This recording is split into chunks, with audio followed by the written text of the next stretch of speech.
Welcome, my friends, to the ultimate guide to exactly what you should be doing in Phase 3 of Season of Discovery. This is a step-by-step route to get as much as possible out of the phase. We'll be talking about the crucial content you need to be doing to dominate in Sunken Temple this phase, and plus exactly what you need to be doing to make all that gold for your expensive gear.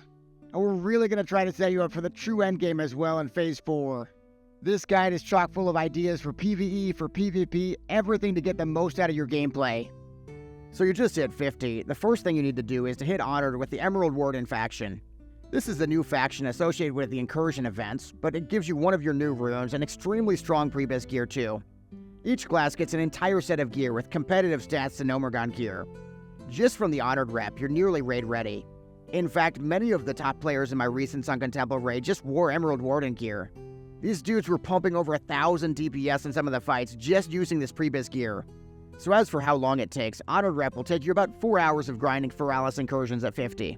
The secret, though, is that you get 1,000 bonus rep from doing any Feralis quest once per day. If you play multiple characters, I highly recommend stockpiling at least one quest on each of your alts. Then you can turn it in each day to passively increase your rep all the way to Exalted. I've been getting ganked a ton at the incursions, but I'd love to hear how your rep grind is going.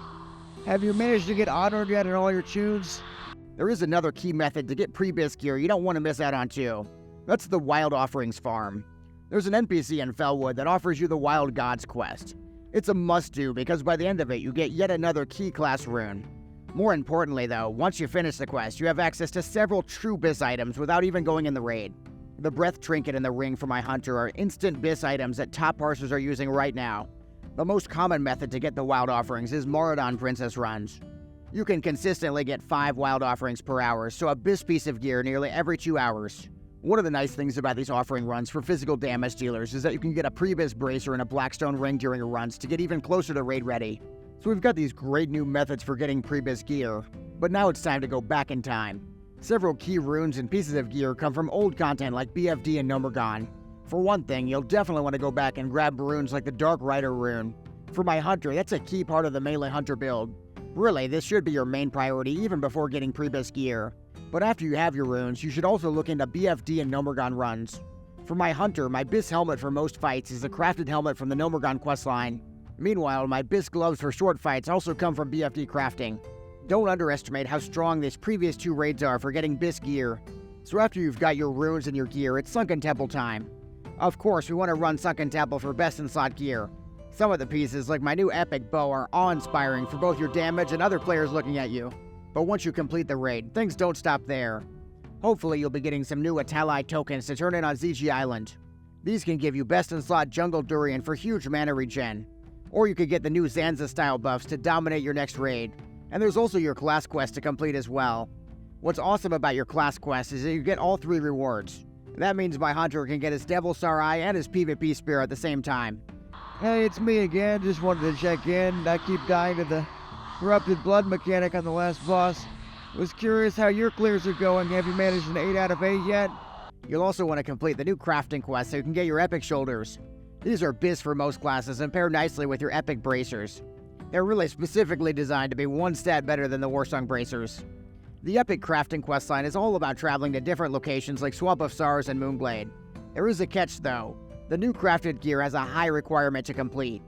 250 in your profession of choice. That's why you need to max out your professions as quickly as you can. Maxing your professions has a whole host of other benefits as well. My engineering being maxed means I can make repair bots, I can use goblin sappers, even target dummies in my raid for huge pulls. And keep in mind, there is a new questline that lets you have both goblin and gnomish engineering at the same time. And if you max out your enchanting, you can sell expensive enchants to people.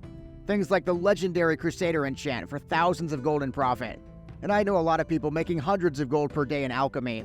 Especially with the new quest that gives you a 30% chance to craft bonus potions and elixirs. Really, most professions right now have lucrative options near 300. You definitely don't want to miss out on all the gold making opportunities. We've talked PvE, now let's talk PvP. The big key we need to understand in Phase 3 is that rank 7 gear is absolute king. Most classes have at least a few BiS pieces from rank 7. After all, there are 6 different pieces to equip. On my priest, the stats and set bonus are so good that I don't even plan to break the set anytime soon. If you haven't gotten to rank 7 yet, Blood Moon really is your best option alongside Battlegrounds. Blood Moon is back again in Phase 3 every 3 hours and features new rewards for every class. Some of those rewards are definitely better than others though. My priest gets a small ring upgrade. Meanwhile, my hunter gets an absurdly strong near-BiS bow. Also on that vendor though is a way to get honor quick. By purchasing the commendation, you can turn 1 silver coin into 250 honor. To maximize that honor, I definitely recommend fighting near the boss and planning your group in advance to maximize those coins. So like I said, on top of Blood Moon, we have additional ways to gain honor in Warsong Gulch and Arathi Basin. Warsong has the added bonus of giving us top 2 BiS bracers. Remember, you can do Ashen Veil every day for 1,000 free rep as well. And AB has additional gear like the Pre-BiS boots. More importantly though, the tabard is finally available as the ultimate PvP flex if you hit Exalted. Speaking of getting Exalted, this truly is the phase of grinding reputations. On top of PvP factions, we have the Argent reputation to farm on every single character.